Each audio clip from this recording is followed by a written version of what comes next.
Hey guys, as you guys know, I had been saying for a really long time that November 5th was going to be a really important day for me, and it is.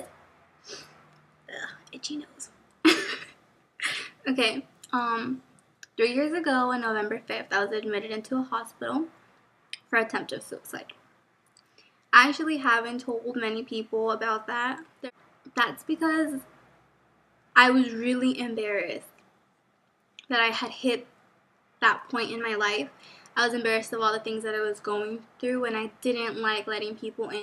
I remember being at the hospital yelling and crying and pleading, telling my mom and brother, I don't want to be here, Mom, take me home.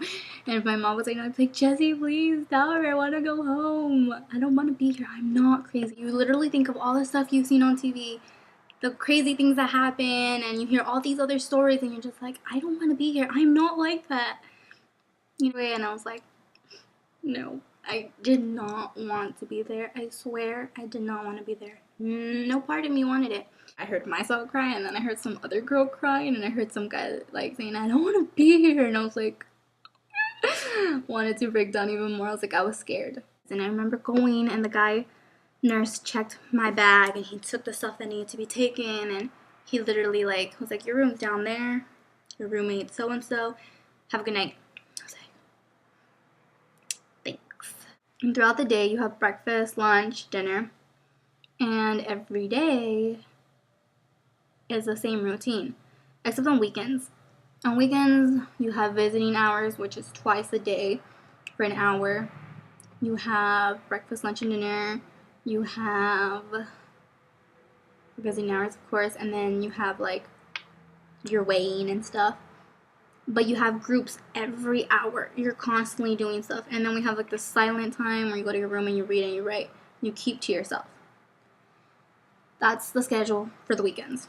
On the weekdays, you have school for like a good 4 hours. You're just doing the same thing. They give you paperwork and you have to finish it like about 4 hours. And you can talk to your friends and stuff that are there, like the people that you came close to. That's what it is. And then every night, every single night, you get in a group. You've been with these people all day and you're just like, I just want to go to sleep.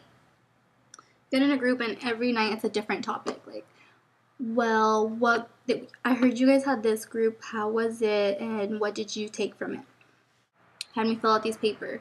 That's like, are you still feeling suicidal? On a 1 to 10, how are you feeling? And like, how'd you sleep? Of course, you fill that paper out every day because they monitor it. And then you fill one out at night too. You earn points for going to group like 1 or something, and eating you earn like a couple more. And with those points you get privileges. Like sometimes the groups are outside and you get to go play in the gym or something. New patients don't really have points, so they can't do that like the first couple of days. And privileges, as I mean, shaving is a luxury. You want to shave your armpits, you want to shave your legs, you want to shave your cooch. No, you don't get that unless you have like 50 something points. You have someone watching you shave, someone watching you in the shower shave. I never got to earn those points because I got out sooner than I could. I met people in that hospital that were suicidal, that were schizophrenics, that were bipolar, people that were in gangs, and people that were really angry and constantly lashing out on people. You know, I met a lot of different people, and those people surprisingly became my whole support system. They were the people that I turned to while I was there. I was supposed to originally be there for 72 hours, because 72 hour hold is mandatory. I stayed a little longer, but you know, towards the end, I'm gonna be completely honest, I was playing a game. I played what they wanted me to say. They wanted to hear that I was better. They wanted to hear that I was fine. I said that, and I got out of there. I played the game, and I continued to play the game for a really long time. I had already pretended most of my life that I was completely fine, that I wasn't cutting, that I wasn't suicidal. My mom, I knew she was worried for me. I knew it. That's why I pretended for so long, and I went to therapy and everything, because I remember I wouldn't sleep. I had the worst insomnia. I still kind of do. But I remember I would hear I always pretend that I didn't know this, but I would hear my mom come in and check on me to make sure I was still there. Breaks my heart because it's like, I know my mom loves me. I know we fight like cat and dogs and she irritates me. But I know damn well it would hurt her and it would break her heart. She woke up and she found me not there. And that's why I pretended so long to be okay when I was miserable. And I had my moments where I'd break down and I just needed her to hold me and hug me. And I'm so thankful that I had my mom here. Because we weren't so close before. But she's become everything for me. I'm so thankful for her. And then I think in March, I woke up one morning and I was like, fuck this shit. I'm tired of being miserable. I don't even know what the fuck came over me. I was just like, I'm done. I'm tired. I'm tired of being tired. I'm tired of being depressed. I don't want to be depressed. It's making me miserable and I don't want to feel this way. I'm tired of taking my medication. I'm tired of throwing it down the sink because I don't want to take it. I'm tired of taking too much because I want to die and then being pissed off when I wake up and I'm still here. And I decided that I needed to let go of the past and issues with people that I didn't need to hold on to anymore. And I did. I let go of those things and I'm so thankful. There's so much of a weight lifted off my shoulders. To find it in yourself, to want to get the help. If you don't want help, you're not gonna get better.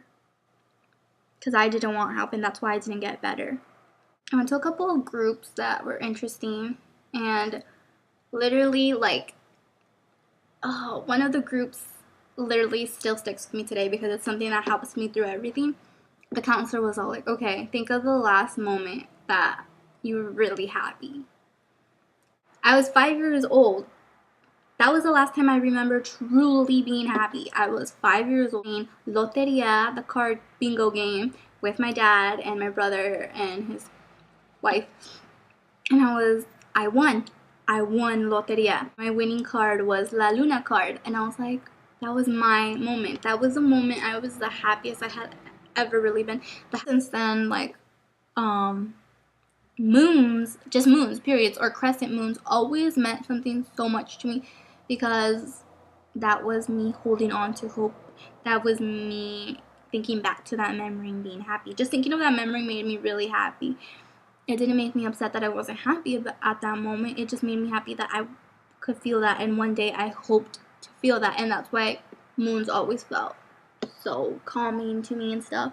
They were such a big deal to me. Happier than I have ever been in my life. Happier than I ever was in that Luna card situation and winning that game. I am happier than that.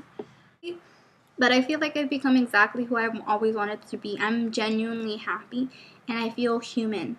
I feel like, of course there's going to be moments where I'm emotional and I'm sad and I'm going to let myself feel it because that's life. We're not always happy. But I've chosen happiness. I choose happiness every day. And that's the thing.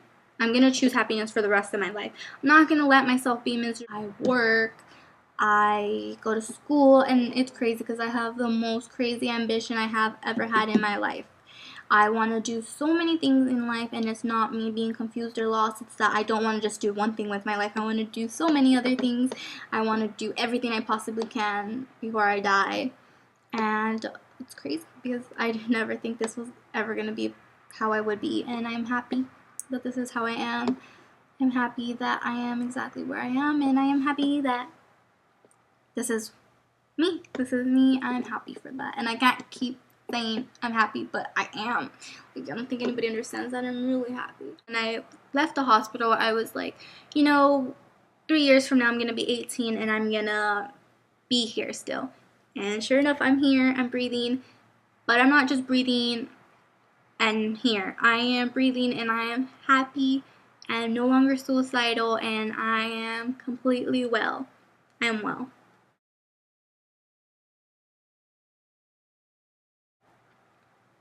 There's always someone that's going through something.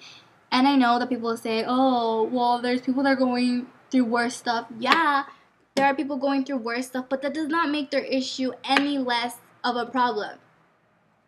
Simple. I know what it's like to be alone, and it's not the best feeling. I will be there for you. You need me, I will be there. I promise you that.